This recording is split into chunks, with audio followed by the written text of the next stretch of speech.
Dear viewers, good evening to all of you. Today I would like to deal with direct speech and indirect speech. Under it, change of reporting verb and adding a conjunction or connective to the reporting part. For conversion of direct speech into indirect speech.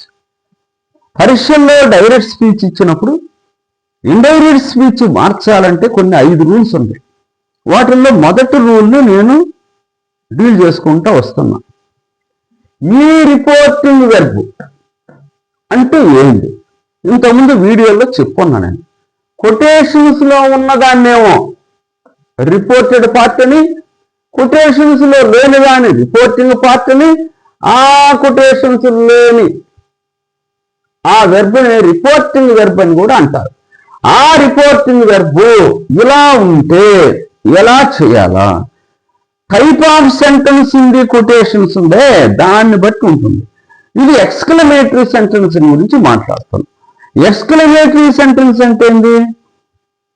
They express sudden feelings of happiness, sorrow, anger, wonder, ఏమైనా surprise ఏమైనా తెలియచేయచ్చు అనమాట. ఇది కొన్ని exclamatory వర్డ్స్తో start కావచ్చు, లేక sentence మొత్తం ఆశ్చర్యాన్ని తెలియజేస్తూ చివరి ఎక్స్క్లమేటరీ మార్క్ కూడా రావచ్చు. వీటిని ఎలా డీల్ చేయాలంటే, ముందు నా పర్పస్ రిపోర్టింగ్ వెర్బ్ ఎలా ఇటువంటి వాక్యాలకి ఎక్స్క్లమేటరీ సెంటెన్స్ ఇచ్చాడు, కొటేషన్స్ ఇచ్చాడు పరీక్షల్లో ఎలా. ఇక్కడ కూడా రిపోర్టింగ్ వెర్బ్ ఇవే ఉంటాయి, సెటిల్ అయ్యే ఉంటాయి. దీన్ని ఇండైరెక్ట్ స్పీచ్ లో మారేటప్పుడు రిపోర్టింగ్ వెర్బ్ లో ఏదైనా సరే, ఏ టైప్ ఆఫ్ సెంటెన్స్ అయినా రిపోర్టింగ్ వెర్బ్ లో ఉన్న వెర్బ్ యొక్క టెన్స్ చెడిపోకుండా చూసుకోవాలి మనం ఇండైరెక్ట్ స్పీచ్ లో. ఇక్కడ ప్రజెంట్ అయితే ఇక్కడ ప్రజెంట్, ఇక్కడ పాస్ట్ అయితే ఇక్కడ పాస్ట్, ఇక్కడ ఫ్యూచర్ అయితే ఇక్కడ ఫ్యూచర్, అలా చూసుకుంటూ రావాలి. ఇక్కడ సెడ్ టు అన్నాడు. ఇక్కడ మనం ఎస్క్లైబ్డ్ అనే పదం వస్తుంది. క్వశ్చన్లు ఏం ఉండవు ఇక్కడ. ఎస్క్లైబ్డ్ ఇది పాస్ట్ టెన్స్ కాబట్టి. ప్రజెంట్ టెన్స్ అంటే ఎక్స్క్లైమ్ లేక ఎక్స్క్లైమ్స్. తర్వాత విత్ ప్లస్ జాయ్ కానీ, సారో కానీ, వండర్ కానీ, సర్ప్రైజ్ కానీ అలా వాడుకోవచ్చు, పదాలు వాడతారు. వీటికి వాడే తర్వాత వచ్చే కంజంక్షన్ దట్. కొన్ని పరీక్షలు అడుగుతారు, దట్ అనేది ఎక్కడెక్కడ వస్తుందండి అంటాడు. చూడండి, దట్ ఇక్కడ కనుక మీరు గమనిస్తే ఒకసారి అడిగాడు పరీక్షలో. అసర్టివ్ సెంటెన్స్ లో దట్ వచ్చింది, ఎక్స్క్లమేటరీ సెంటెన్స్ లో కూడా దట్ వచ్చింది. ఇది లెట్ ప్రయోగంలో దట్ వచ్చింది అనమాట, సజెషన్స్ కంటే, లేకపోతే లేదు. చూడండి మిగిలినంత ఎలా మారిపోయిందో. ఇప్పుడు ఎదరొచ్చా, WH వర్డ్ వచ్చా, టు నాట్ టు వచ్చా, అలా రకరకాలు వచ్చినాయి. ఒక్క ఎక్స్క్లమేటరీ సెంటెన్స్ లో మాత్రం దట్ వస్తుంది, అసెప్టివ్ లో కూడా దట్ వస్తుంది. ఇట్లా భలే తమాషగా అడుగుతుంటారు పరీక్షల్లో. తర్వాత ఫుల్ స్టాప్ వస్తుంది. ఫుల్ స్టాప్ అంటే పీరియడ్ అని కూడా అంటారు. ఆ వాక్యం చివరిలో ఫుల్ స్టాప్ వస్తుంది. ఎప్పుడు ఇండైరెక్ట్ స్పీచ్లో. డైరెక్ట్ స్పీచ్లో ఏంది? కొటేషన్స్ లో ఉన్నప్పుడు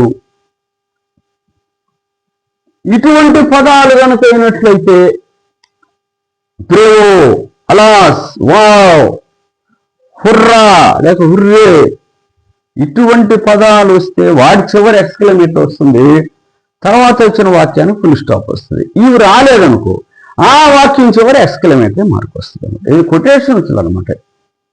అది నేచర్ ఆఫ్ ఎక్స్క్లమేటరీ సెంటెన్స్ అనమాట. ఇక్కడ చూద్దాం. ఇటువంటి పదాలు వస్తాయన్నమాట ఎక్స్క్లమేటరీ సెంటెన్స్ లో. ఓ వావ్ అట్లాంటి పదాలు, బ్రేవో అలాంటివి వస్తున్నాయి అనమాట ఆ వాక్యాల్లో.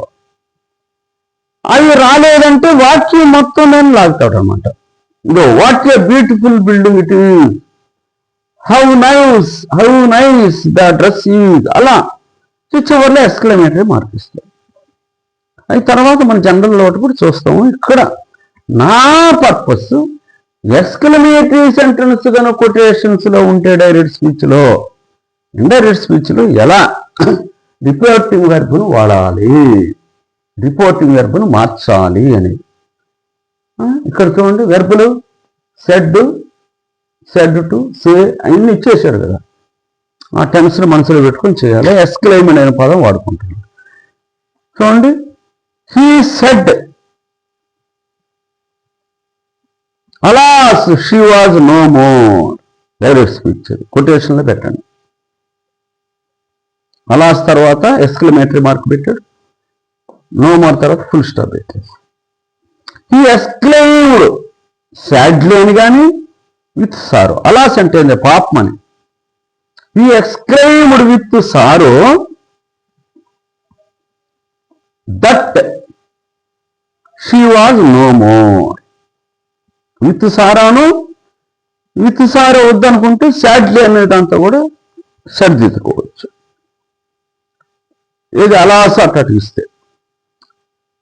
ఒకవేళ అటువంటి పదాలు ఇవ్వకుండా, ఎక్స్క్లమేటరీ వర్డ్స్ ఇవ్వకుండా వాక్యం మొత్తం ఎక్స్క్లమేషన్తో చెప్తే ఎలా, how beautiful the dress is అన్నాడు, షీ సెడ్ అన్నాడు.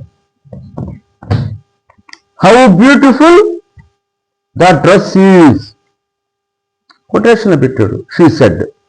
షీ ఎక్స్క్లైమ్డ్, ఆమె ఆశ్చర్యంగా అనింది, పాస్ట్ టెన్స్ కదా. She said, she exclaimed.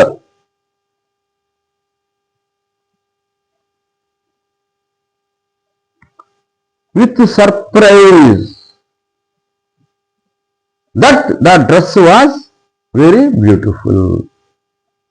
Exclaimed with surprise that the dress was very beautiful.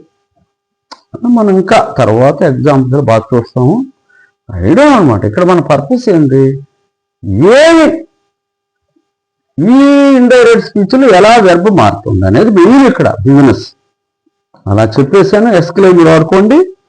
With plus Joy కానీ, విత్ ప్లస్ సారో లేక వండర్ అలా వాడుకోవచ్చు. కంజంక్షన్ మాత్రం దట్ వస్తుంది. క్రమేణా కమాండ్ వస్తుంది. మొదట్లో మీకు కొద్ది ఇబ్బందిగా ఉంటుంది. 1కి 4 everything is difficult before being easy అని సామెత. కొంచెం ఓపికగా చదవండి, ఎందుకంటే స్టాక్ వచ్చింది పరీక్షల్లో. 4 రకాల వాక్యాలు ఉన్నాయి. వాటికి రిపోర్టింగ్ వెర్బులు ఒకటే అయినా ఇది డైరెక్ట్ స్పీచ్లో. ఇండైరెక్ట్ స్పీచ్లో రకరకాల రూపాలను సంతరించుకుంటున్నాయి. అసెర్టివ్లో ఒక రకంగా, ఇంటరాక్టివ్లో ఒక రకంగా, ఇంపెరిటివ్లో ఒక రకంగా, ఎక్స్క్లమేటరీలో ఇంకొక రకంగా ఇలా వస్తూ ఉన్నాయి. జాగ్రత్తగా గమనించండి. కంజంక్షన్లో కూడా మనసులో ఉంచుకోండి. అసెర్టివ్కి ఏమో దట్ వాడావు, ఇంటరాక్టివ్ సెంటెన్స్లో ఎస్ ఆర్ నో క్వశ్చన్స్ ఇప్పుడు వెదరు ఏదో ఒకటి, WH వర్డ్ క్వశ్చన్ అయితే WH వర్డ్ అదే పదాన్ని వాడుకోండి అన్నాడు. ఇంపెరిటివ్ అయితే టు కానీ నాట్ టు కానీ వాడుకోండి.